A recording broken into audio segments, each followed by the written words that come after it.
देखिए, नॉर्मली आमतौर पे जो कातिल होता है उसे कत्ल करने का एक वजह होता है, एक उद्देश्य होता है, एक मोटिव होता है कि कत्ल क्यों किया उसने। लेकिन आज की जो कहानी है उसमें जब कातिल पकड़ाता है, पुलिस जब पूछती है कि बताओ जिसका कत्ल तुमने किया उसे क्या अपराध था, क्या गुनाह था उसका, तो वो कहता है उसका कोई अपराध नहीं था, कोई गुनाह नहीं था, उसने कुछ नहीं किया था।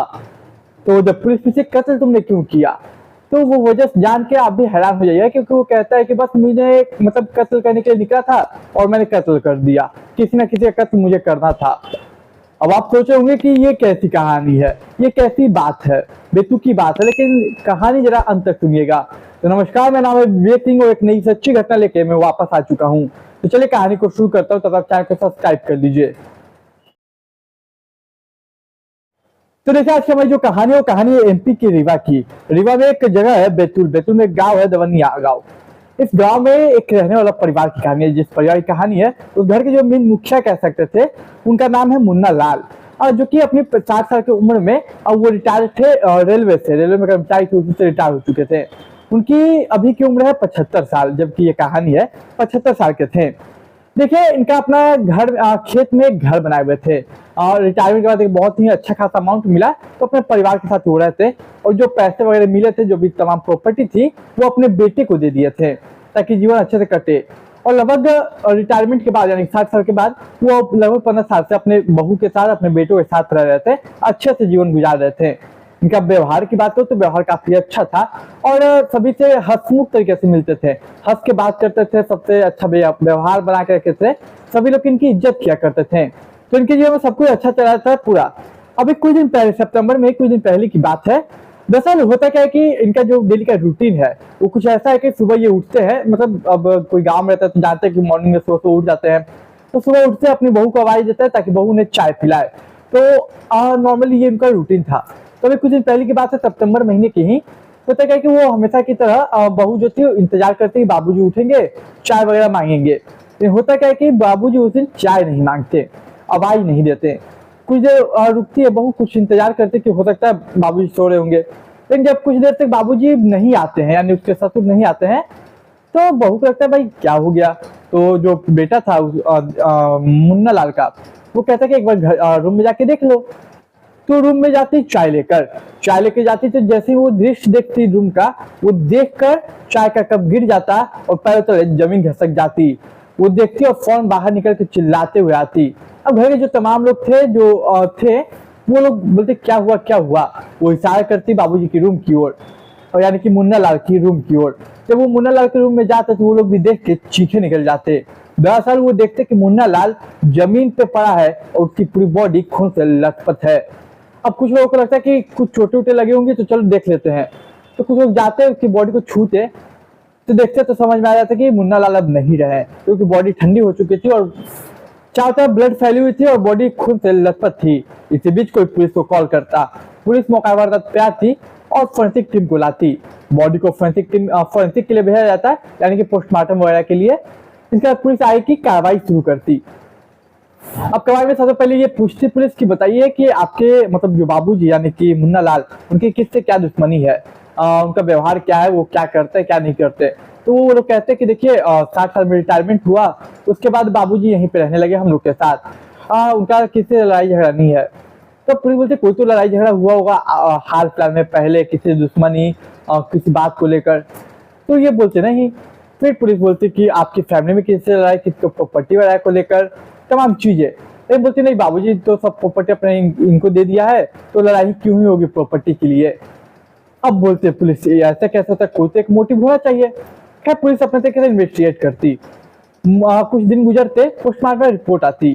पोस्टमार्टम रिपोर्ट में ये क्लियर था कि किसी धारदार चीज से मारा गया है। और दूसरी बात कि जब मारा गया तो ये जो मुन्ना लाल था वो बचने की कोशिश, यानी कि डिफेंड नहीं करता। मतलब कि बचने वक्त जो एक्टिविटियां होती है तो उसे पता चल जाता है कि हाँ बचने की उसने कोशिश की। लेकिन जो पोस्टमार्टम में आया उसमें क्लियर है कि शायद सोते हुए मारा गया, इसलिए उसने बचने की कोशिश नहीं की और बहुत बुरे तरीके से मारा गया है। लेकिन सवाल ये क्या कि मारा क्यों गया। पुलिस हर परिवार के हर एक मेंबर, हर एक सदस्य से बात करती और जानने की कोशिश करती क्या वजह हो सकती है कि मारा जाए। क्योंकि प्रॉपर्टी का वजह था, तो प्रॉपर्टी तो ऑलरेडी उन्होंने दे दिया था, तो ये वजह सामने आती नहीं। किसी से दुश्मनी की बात करें तो कोई दुश्मनी थी नहीं, जमीन को लेकर बात विवाद था नहीं। तो सवाल ये क्या कि किसने और क्यों मारा। पुलिस हर तरीके से कोशिश करती लेकिन कोई कामयाबी नहीं मिलती। फिर पुलिस सोचे चलो पड़ोसी से पूछताछ करते हैं। जब पुलिस पड़ोसी से पूछताछ करती तो वो पूछती फैमिली के बारे में, तो वो भी कहते कि नहीं सर ऐसा तो कुछ नहीं है, मुन्ना लाल मतलब बहुत अच्छे इंसान है, बहुत अच्छे हैं, किसी से लड़ाई झगड़ा मैंने देखा नहीं है।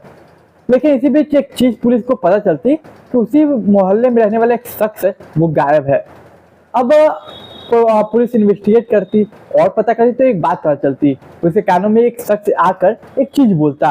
वो बोलता कि सर मुन्ना लाल का तो किसी दुश्मनी नहीं है, लेकिन मुन्ना लाल का एक पोता है जिसका अफेयर एक पड़ोसी महिला के साथ चलता है।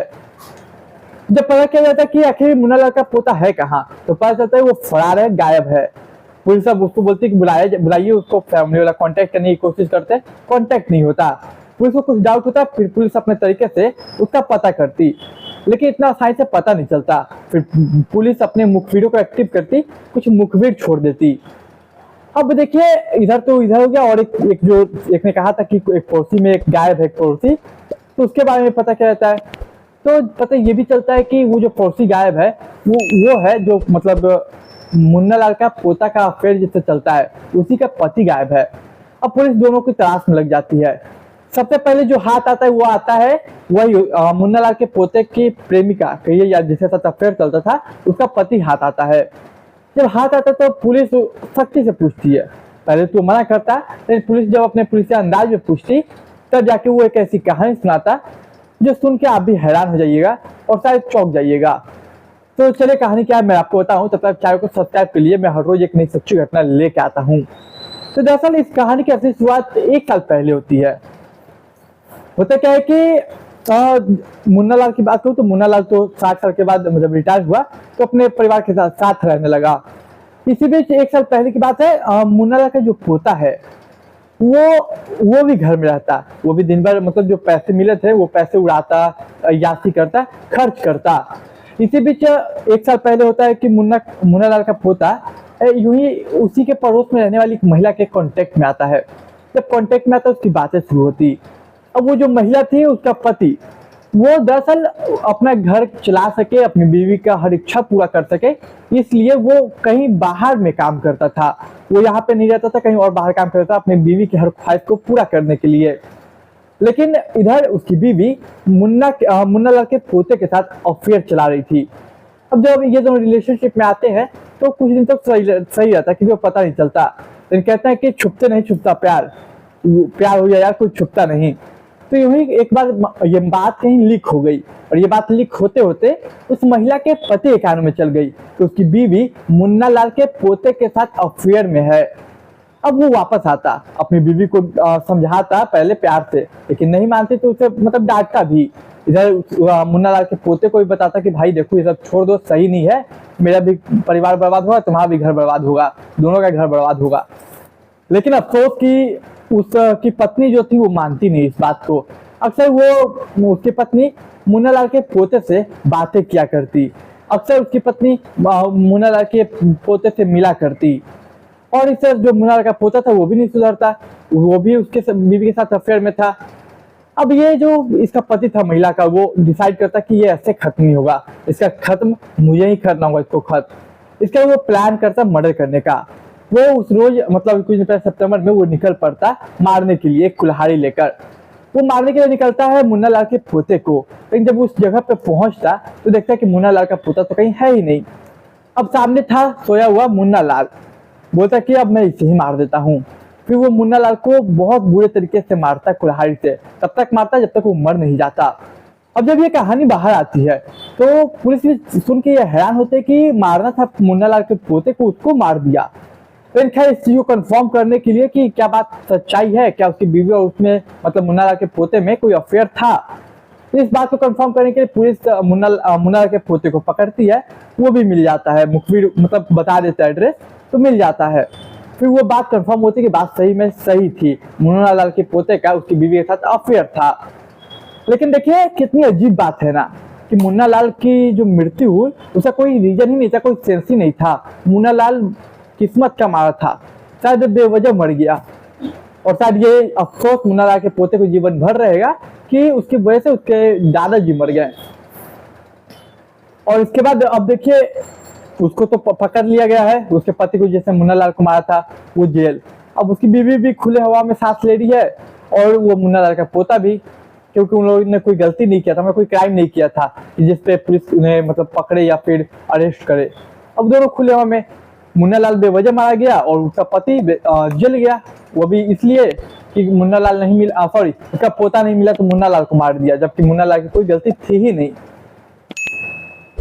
तो देखिए आज की हमारी सच्ची घटना यही थी। उम्मीद करता हूँ वो सच्ची घटना पसंद आई होगी। इस कहानी सुनाने का मैं उद्देश्य किसी का दिल दुखाना, किसी भावनाओं को ठेस पहुंचाना नहीं था। इस कहानी सुनाने का उद्देश्य केवल जागरूकता फैलाना था। तो उम्मीद करता हूँ वो कहानी पसंद आई होगी। कहानी पसंद आई तो चैनल को सब्सक्राइब कीजिए, वीडियो को लाइक कीजिए, कॉमेंट कीजिए, अपने दोस्त रिश्तेदार के साथ शेयर कीजिए और मुझे इजाजत दीजिए। मैं मिलूंगा एक नई सच्ची घटना के साथ।